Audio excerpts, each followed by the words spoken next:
everybody, my name is Kevin Milford and I'll be doing a case study on 3 Mile Island.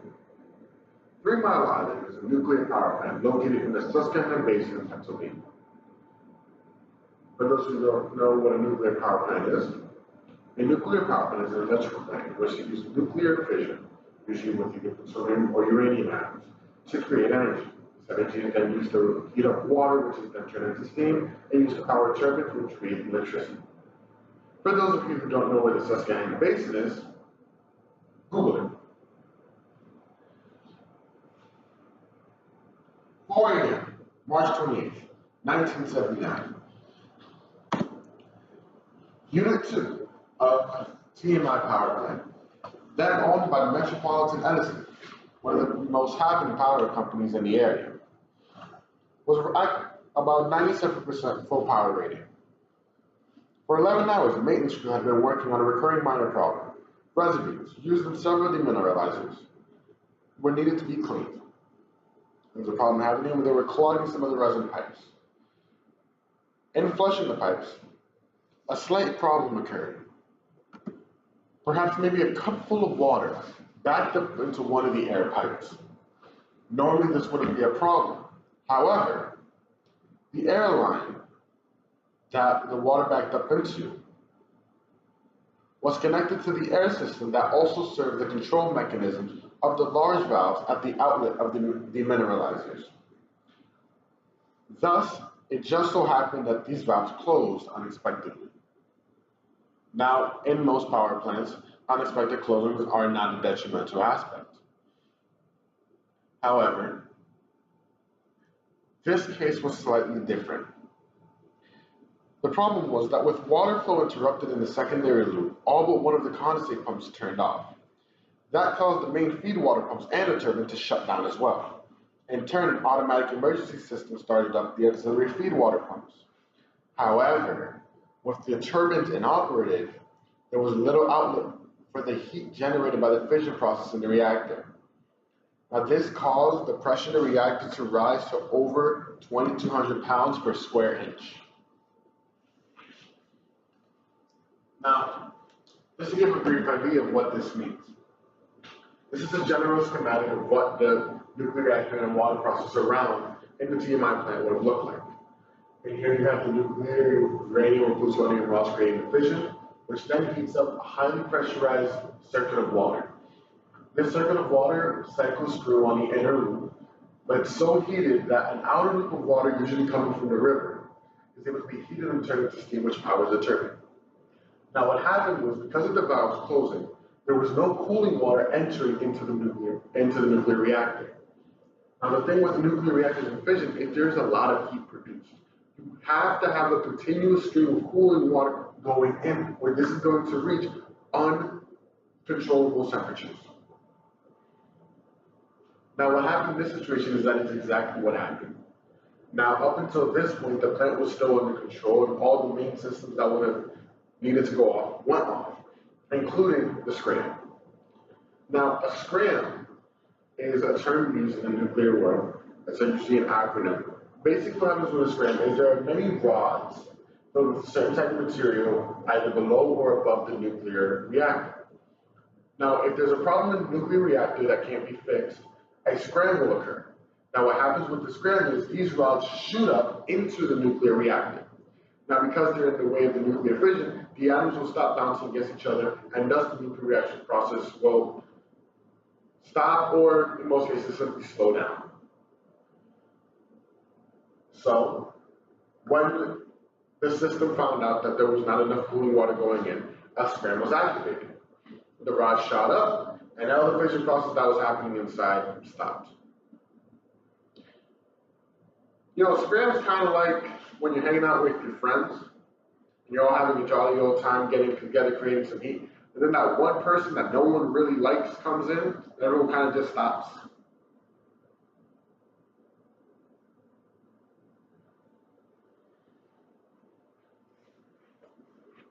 Now, the scram was only good enough to slow down the process. However, there was still residual heat being created.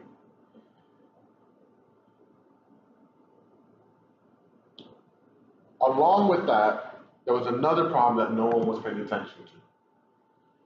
One of the valves that was supposedly to have closed when the emergency valve started closing remained open. Normally this wouldn't be an issue. However, the control room was not receiving notification that the valve was still open. As far as the control room operators and control room machines were concerned, that valve had closed. There were no sensors at this time on the valve to show what was happening. They could only see what it was supposed to do, what it was supposed to have been done. The open valve succeeded in lowering the pressure. But after the valve remained open, contrary to what the panel indicated,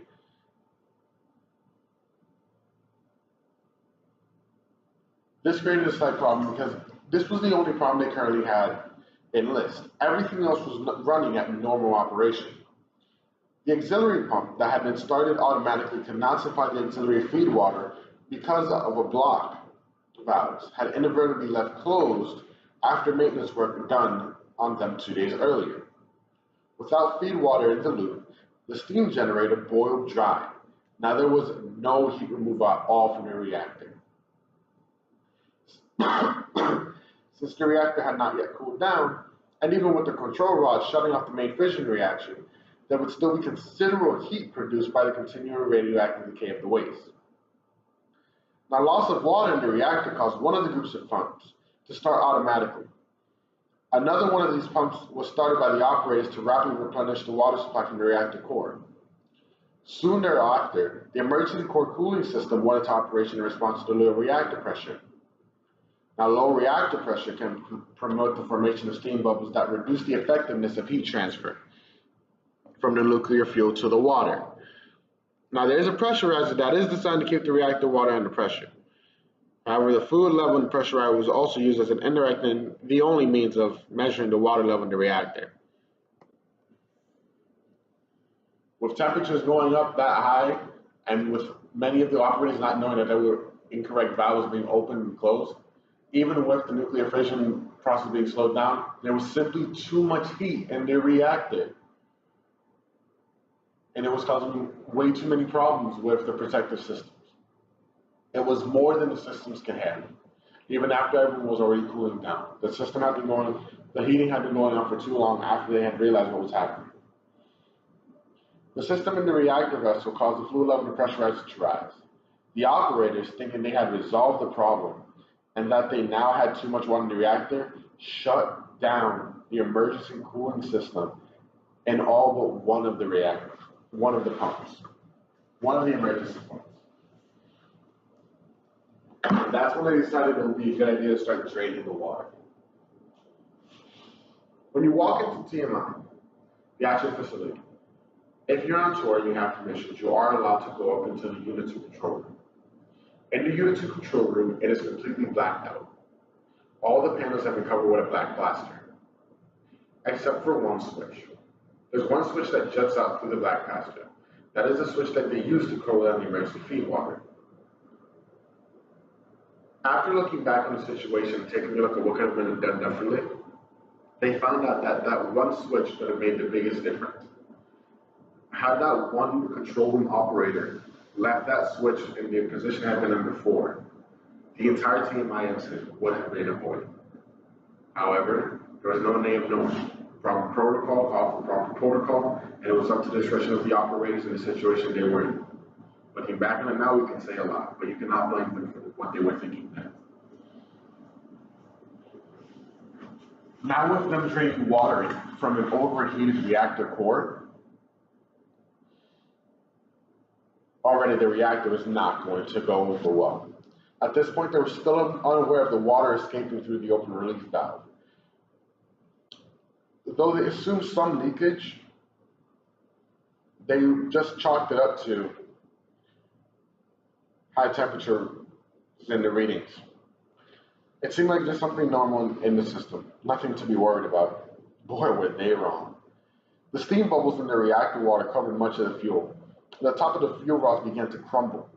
The chemical reaction between the steam and the zircaloy covering the fuel elements produced hydrogen, some of which was released into the containment structure, where it exploded. The situation was now becoming dire. 2 hours after the initial event, the next shift arrived for duty. With some fresh insights into the situation,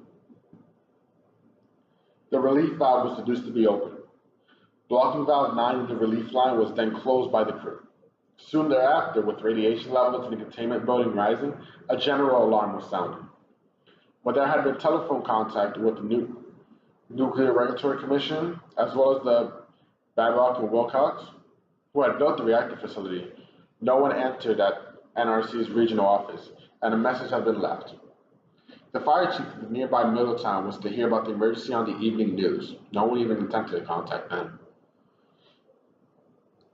In the meantime, a pipe was transferring the drained water from the main containment building to the adjacent auxiliary building, but not into the holding tank as intended. In fact, because of the blown rupture disc, the water was landing on the floor.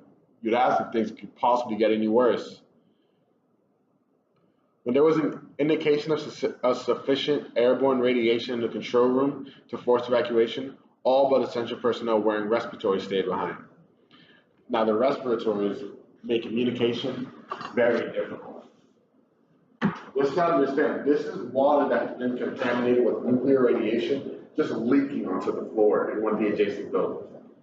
That radiation is seeping from the water and polluting the entire area, mainly in places like the control room, forcing everyone to get out. This is a very special case as well, especially for a power plant like TMI, because TMI is a pressurized water reactor. What does that mean?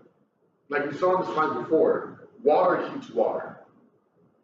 So that means the water that circulates throughout the entire facility is heated, but is not contaminated with nuclear radiation. The water contaminated with nuclear radiation is kept in a very tight loop near the actual reactor core. That means people can move about the facility without being afraid of their body absorbing any nuclear radiation.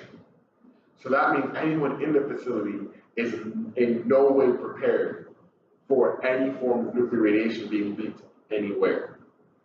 Other types of nuclear reactors, BWRs, in which the nuclear reaction heats up the water that is used to power the turbines.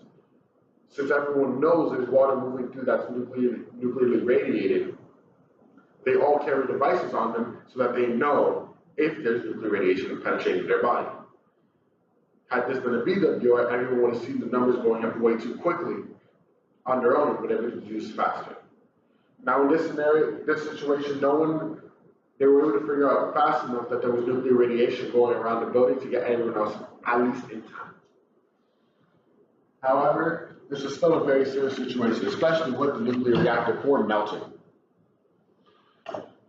Eventually, the operators decided to turn the high pressure injection valve on again, as the automatic system had been set to do all along. The core was covered once more with water, but there were still some steam and hydrogen bubbles on the loose.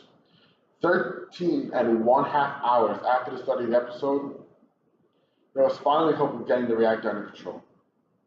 Confusion over the actual state of affairs, however, continued for several days.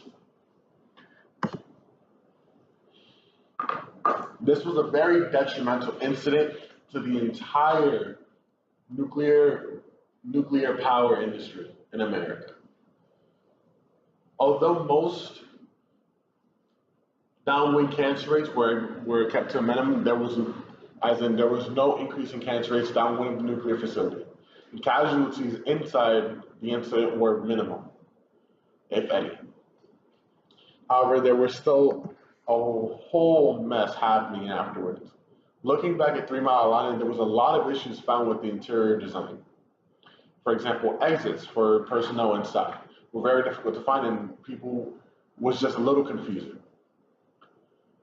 On top of that, the full shutdown and cleanup of 3 Mile Island would cost the government a lot, a lot of money. And I mean a lot of money. Almost $1 billion. This is $1 billion in about the 1970s, 1980s, right? TMI was a facility that only cost $700 million to build. That is a huge gap for the government to have to pay off just for cleaning up. TMI was also a very big facility. Looking at where the facility is now, Unit 2, when the first eruption happened in '79, has since the incident been inoperable. Moving out through the Unit 2 area is very difficult, especially with the high levels of radiation still emitting. Though it is well contained within the facility, moving inside the Unit 2 radiation areas is strictly prohibited without extremely high levels of permission. Unit 1 in 2003 was taken over by Exelon Generation Power Company. Exelon has been in control of Unit 1 since its acquisition in 2003 and has announced that without government aid, it will be forced to shut down a 3 Mile Island in 2019.